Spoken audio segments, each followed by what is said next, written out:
Assalamualaikum warahmatullahi wabarakatuh. Hai adik-adik yang ada di rumah, selamat pagi semuanya.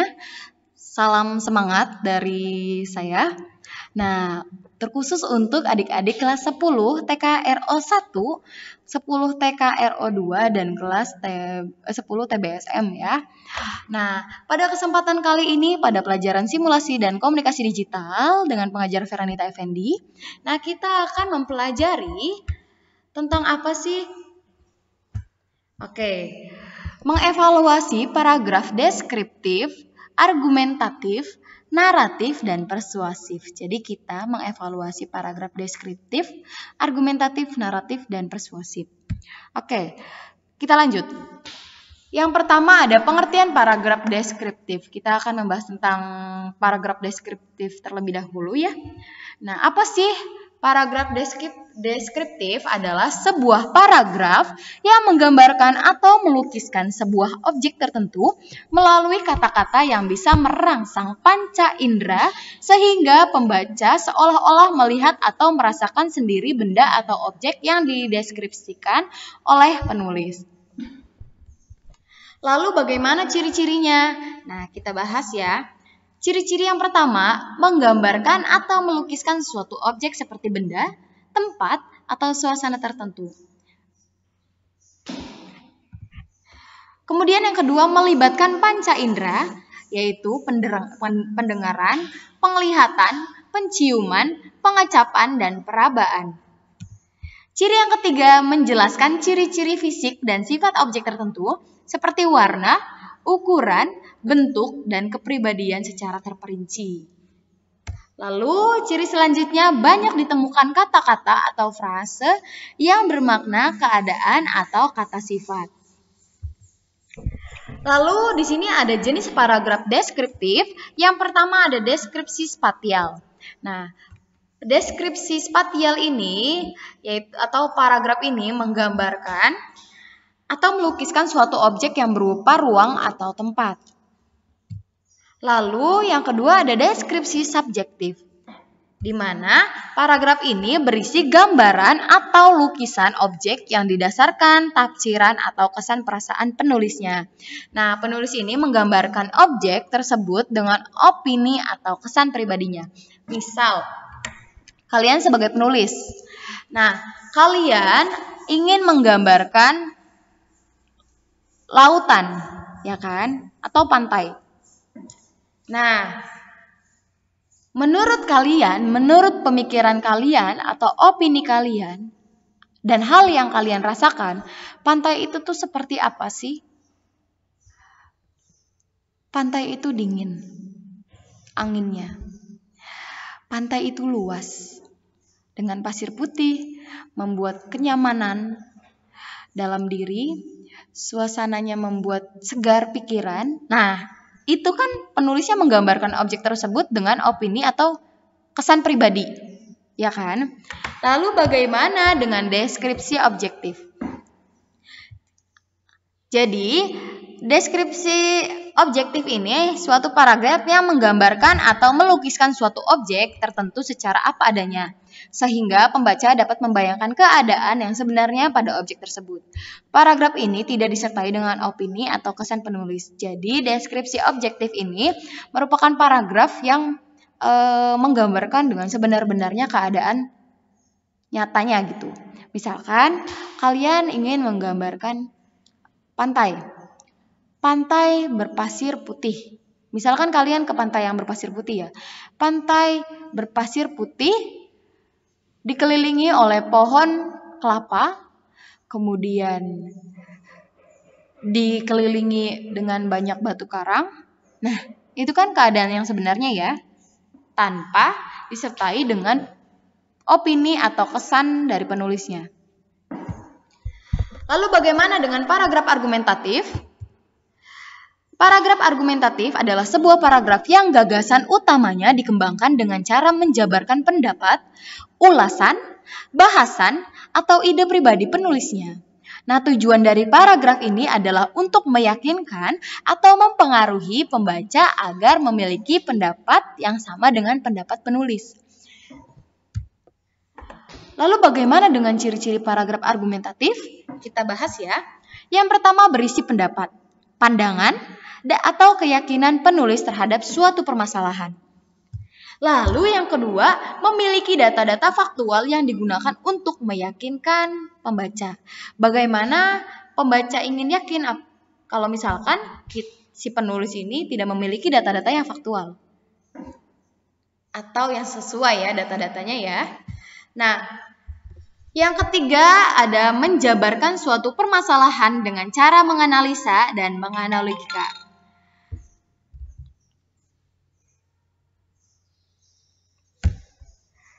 Lalu diakhiri dengan kesimpulan berupa pendapat yang lebih luas, bukan merupakan penegasan kembali topik utama. Lalu di sini ada jenis-jenis paragraf argumentatif nih teman-teman.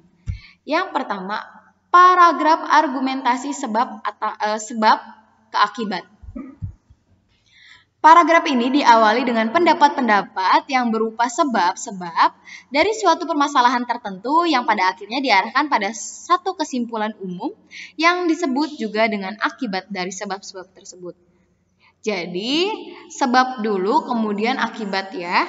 Lalu yang kedua, paragraf argumentasi akibat dulu kemudian sebab.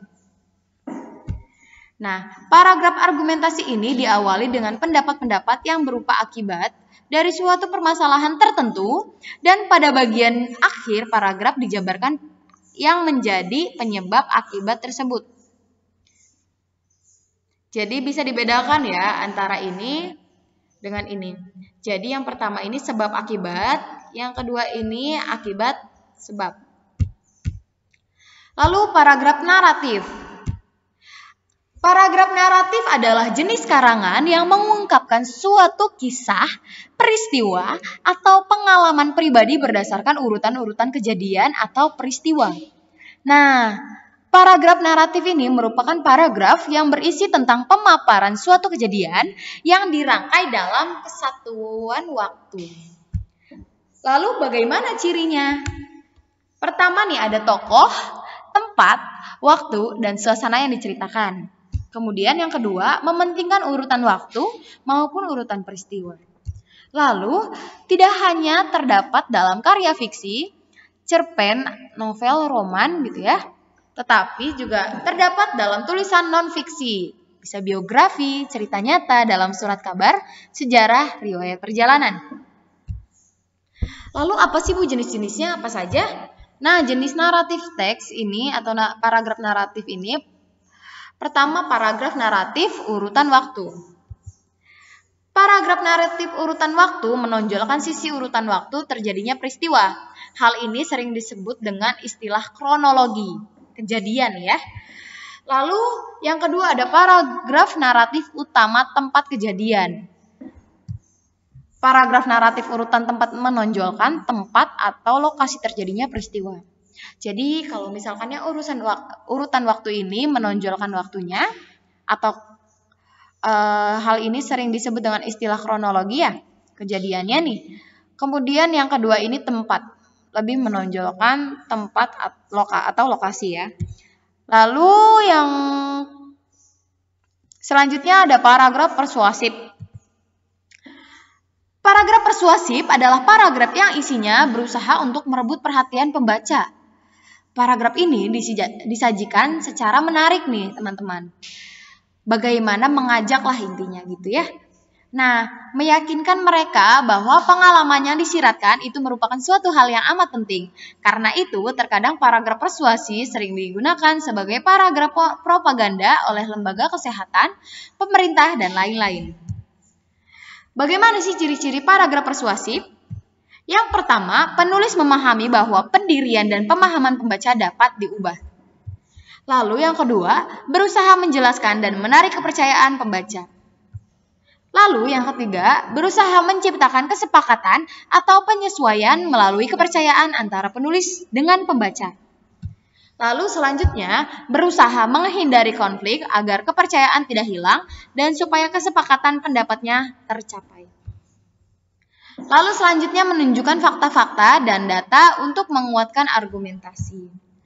Lalu di sini bagaimana sih cara membuat dokumen baru dalam aplikasi pengolah kata? Nah, biasanya karena sekarang sudah era digital, yang tadinya kita menulis biasa ya, menulis menggunakan alat tulis. Nah, kita pada saat ini menulis menggunakan alat tulis, kemudian juga dengan laptop ya, atau komputer gitu. Nah, ini memudahkan kita untuk mengeksplor atau mengekspresikan hal apa yang ingin kita tuangkan, tulisan apa yang ingin kita tuangkan di dalam tulisan yang kita rangkai. Nah, kita praktekkan ya.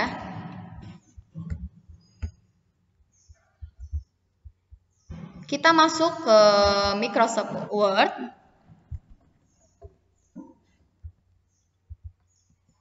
Nih ya. Lalu kemudian kita atur paragrafnya.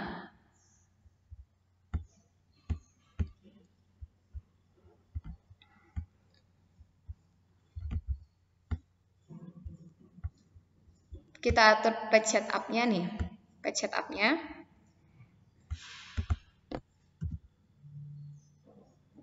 Ini untuk mengatur kertas ya, teman-teman.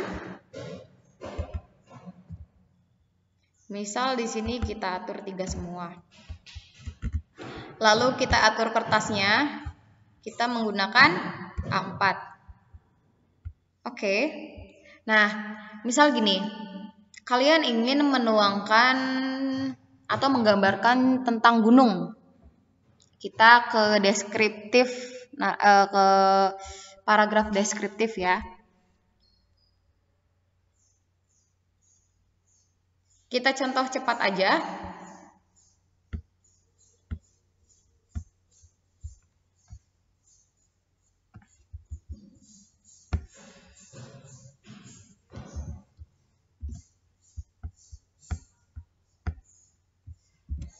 Nih, misalkan kalian membuat deskriptif, paragraf deskriptif, ya kan? Nah, kemudian paragraf ini sudah kalian buat, sudah kalian atur juga, lalu kalian save atau kalian simpan. Save ya. Karena di sini sudah ada, jadi kita menyimpan kembali dengan nama yang berbeda. Kita save as. Kita simpan di folder yang memang kalian ingin simpan ya, di folder mana yang kalian inginkan. Lalu misalkan paragraf deskriptif. Ini ya. Kemudian kalian save. Kalian save. Apabila kalian ingin